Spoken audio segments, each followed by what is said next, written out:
ये है एचएफ नस्ल की गाय जो संभवतः जसपुर ज़िले में सबसे ऊंची गाय हो सकती है, क्योंकि मैंने आज तक इतनी ऊंची गाय जसपुर में नहीं देखा है। ये देखिए इसकी हाइट, बहुत बड़ा शरीर होने के कारण इसे फर्श में बैठने में समस्या होती है, जिस वजह से कुछ इसे चोट भी लगा हुआ था। अब हम इसे मट्टी में ही बांधते हैं। दिन भर यहाँ ये बाहर रहती है। रात को जहाँ इसे बांधते हैं वहाँ भी फर्श की जगह में मट्टी ही है। देखिए इसकी हाइट का अंदाजा आप लगाइए।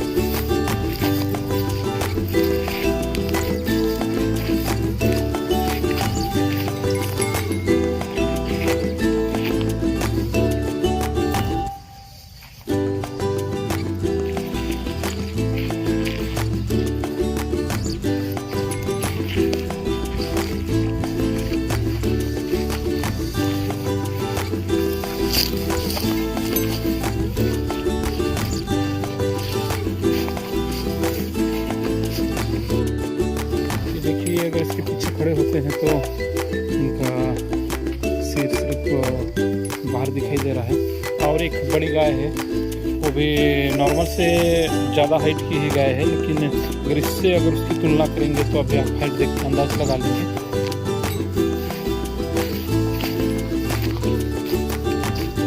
ये गाय भी अच्छे हाइट की है, लेकिन उस गाय के सामने काफ़ी फर्क पड़ता है। ये देखिए इसके पीछे अगर ये खड़े होते हैं तो इनका कंधा से ऊपर का बॉडी बाहर नजर आ जाता है। स्वभाव से थोड़ी सी ये गर्म है, हालांकि ये भी अच्छे गायें स्वभाव से थोड़ा नर्म होती हैं, फिर भी थोड़ा सा तेज है स्वभाव से।